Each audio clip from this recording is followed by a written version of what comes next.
Cooking Crave, brought to you by ENG Lending, your area's #1 choice for home loans. 456loan.com. Coming up on today's show, we have apples in 3 different forms. That's all coming your way next. Stay tuned.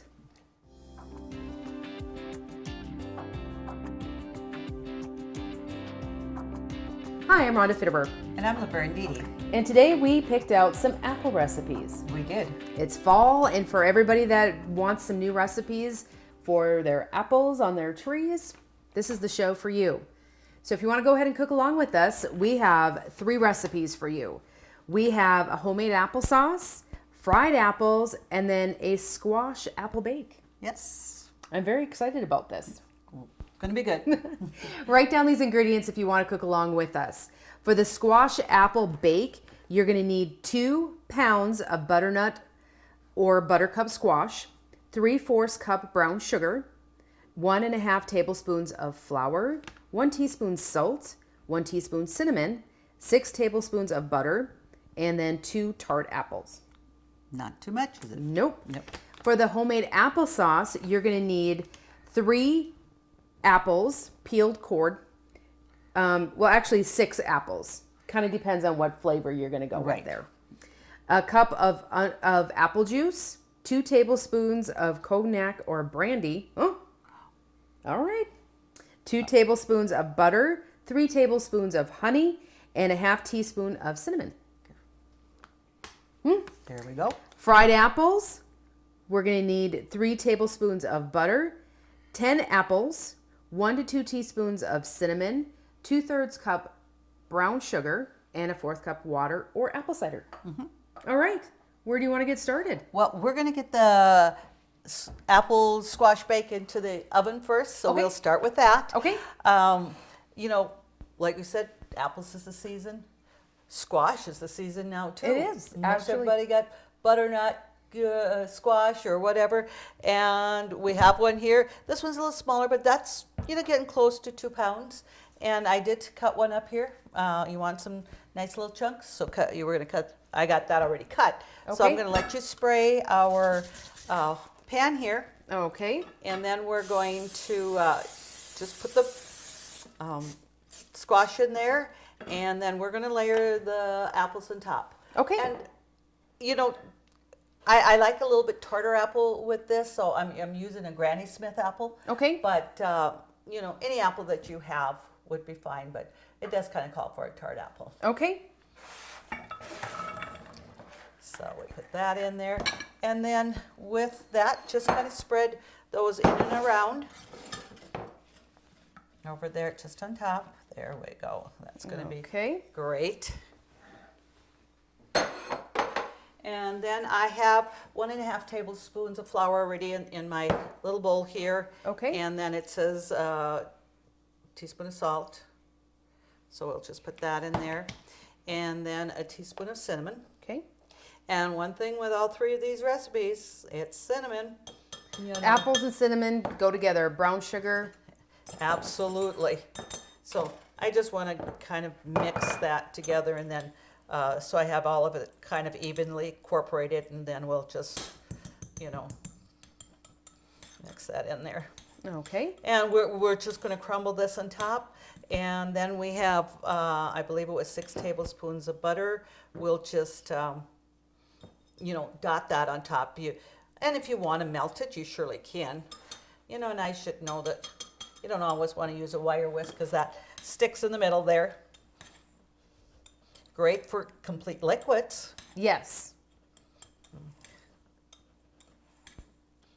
And this is just, I think, an awesome side dish for, sometimes there's some meats that you don't have like a gravy. Say ham. A ham would be a perfect one for this. And I think that would, yes, a wonderful side dish for that. So we'll get that and get all my brown sugar out of that.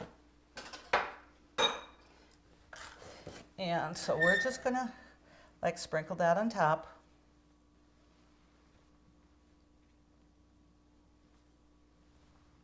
So, did you grow up with squash? We did not grow squash. Okay, because we were talking about it at work, and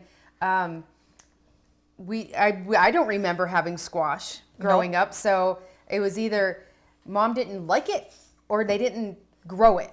Yeah, it started at home. We had lots of things on the farm, but in our garden, but we never grew squash. Okay. I don't know why. But, there's so many different types of squash now. And the butternut squash, acorn squash. I mean, people rave about the spaghetti squash, and that. And we had like zucchini before.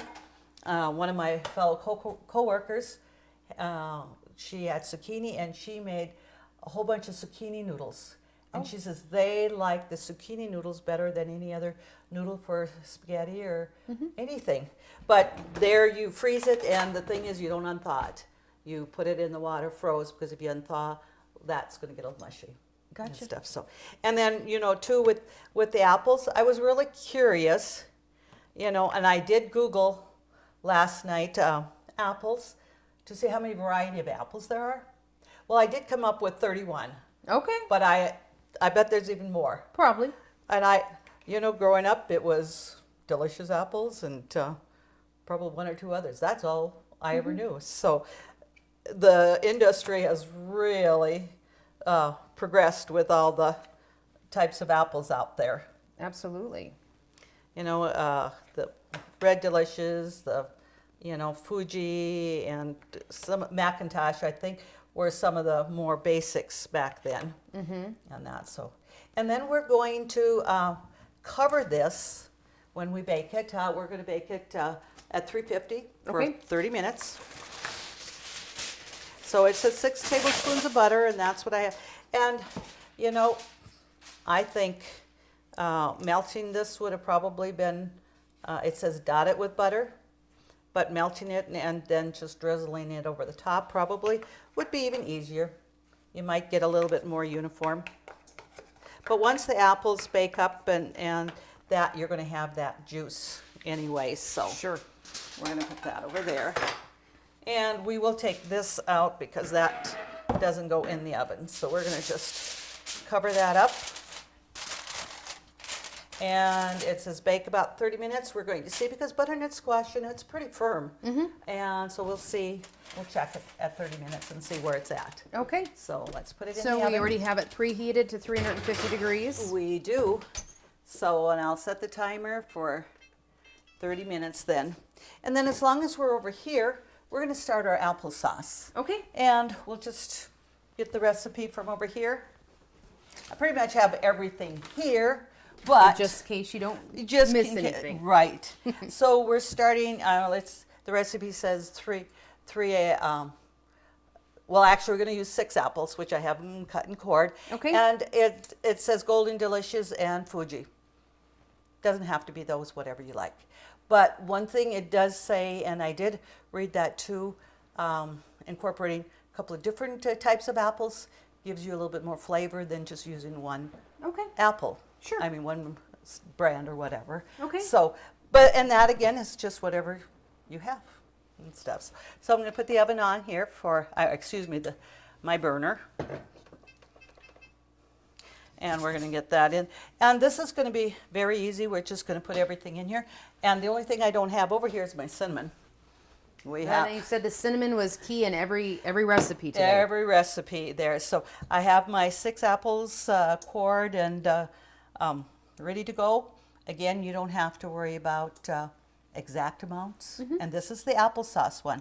So we're going to put a cup of apple juice in it. Okay. And 3 tablespoons of honey. Okay.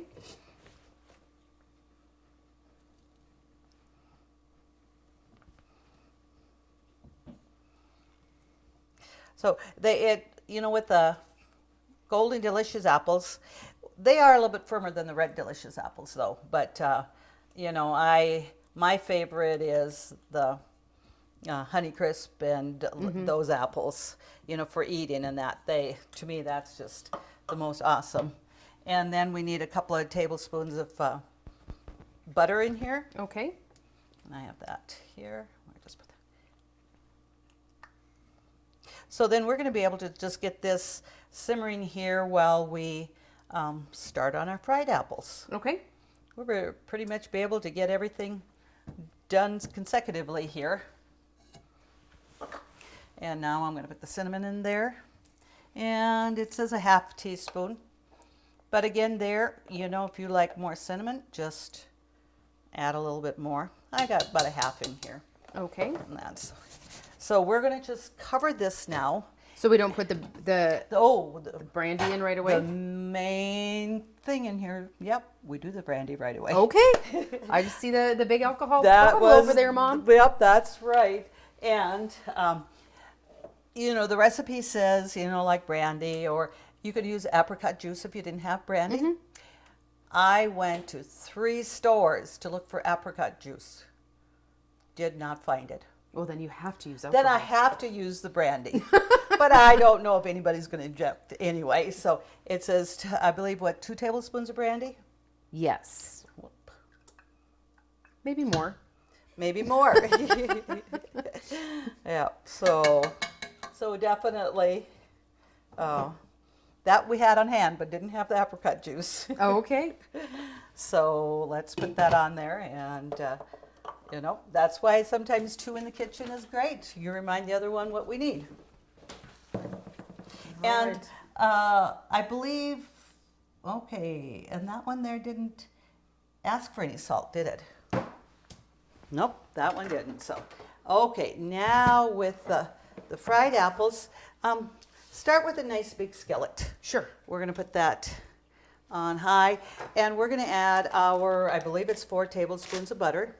We're going to get that melted, and then we can put the apples in there. And again, we have the some apple cider and brown sugar and cinnamon and a little bit of salt on that. Okay. And this one's going to be new for me. I haven't made that one before. Okay. But I think it's, and they say it's awesome on like ice cream, vanilla ice cream or something like that. That would be pretty good. I Yeah. think so. So let's just get this melted here. Yeah, that won't take too long. Yeah. And this recipe says like 10 tart apples. So that's what I had. I had Granny Smith apples and Okay. whatever there's. So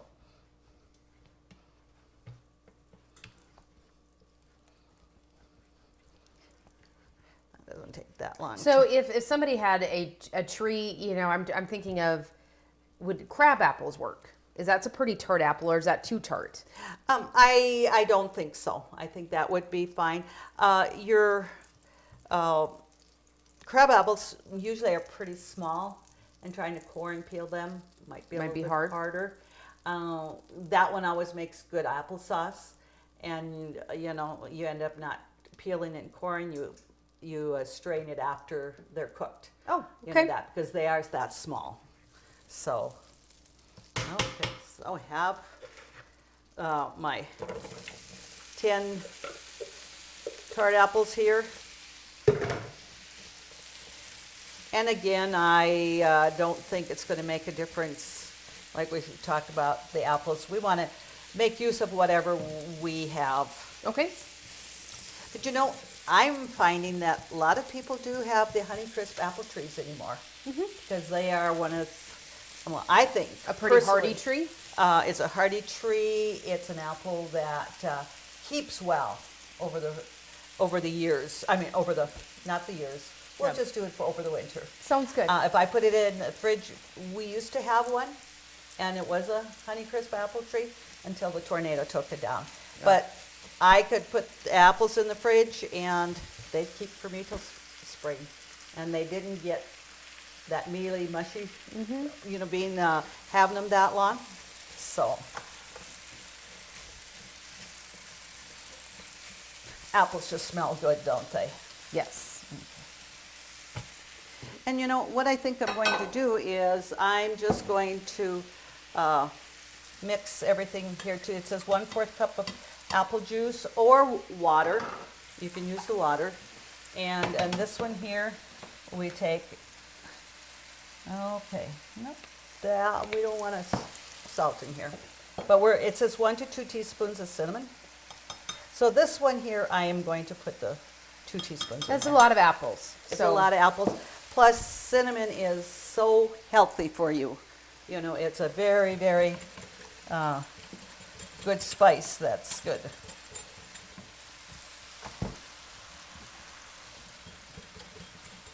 Mix that up a little bit. And then we have the 2/3 cup of brown sugar.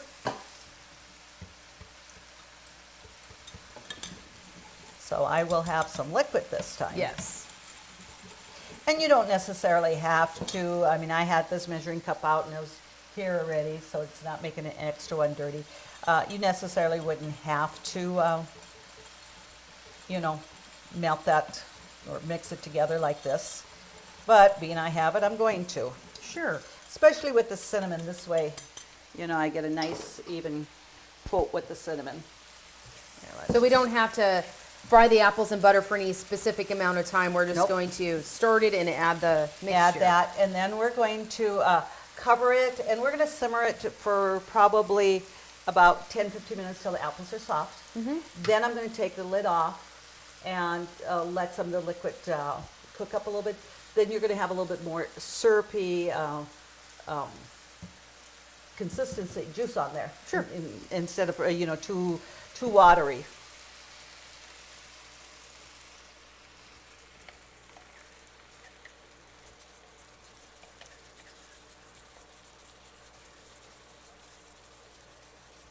Now I'm going to turn my burner down a little bit here. Okay. And let's just mix that up here.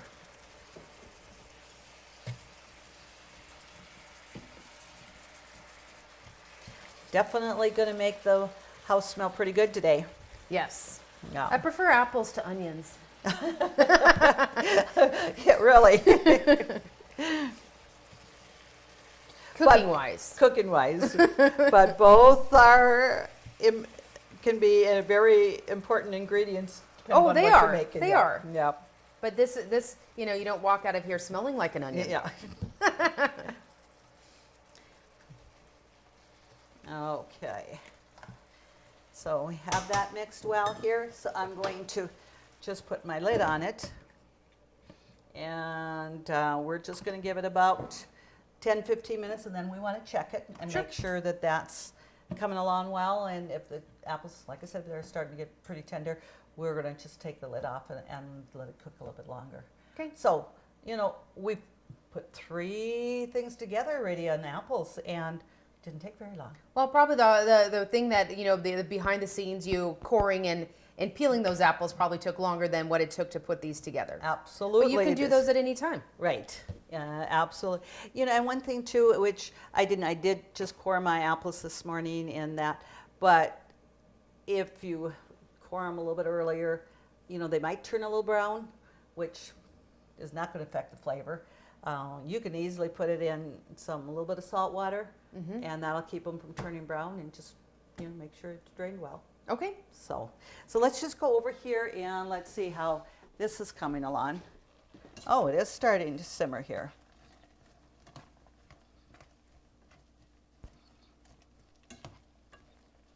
And this here too, it's going to take about 20 to 30 minutes for that, you know, to get soft. And being I did use an apple peeler, and it slices the apples right away. They're pretty thin, so it's not going to take so long to cook them down and stuff. So Okay.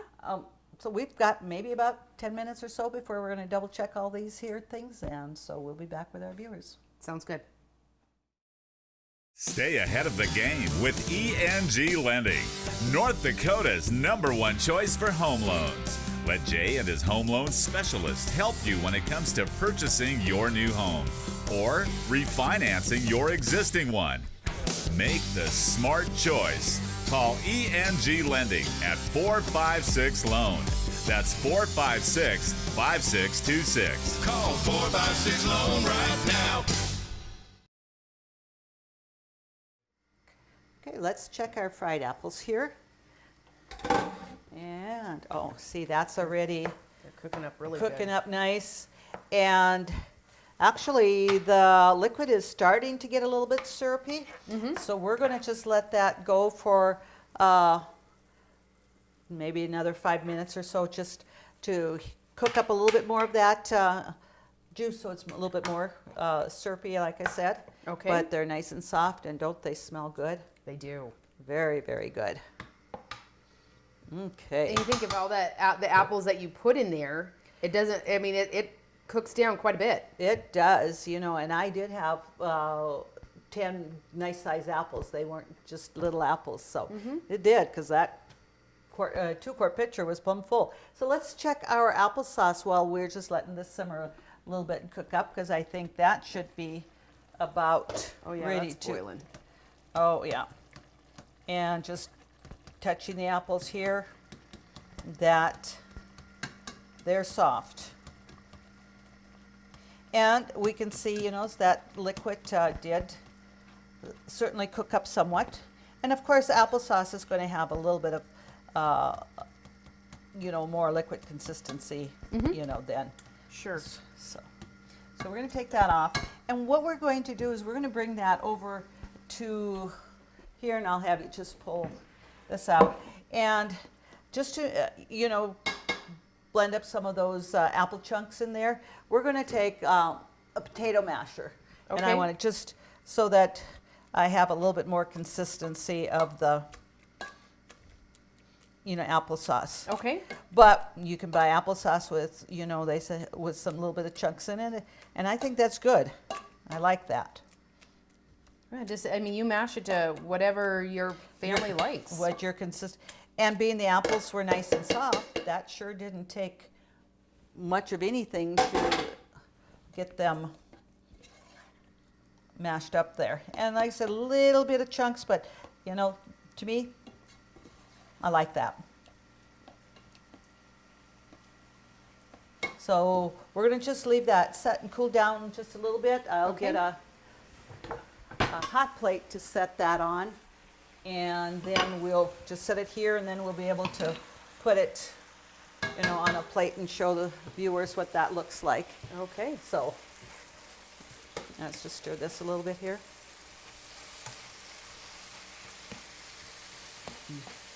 And I'm going to turn this really down now, because that has really definitely cooked up.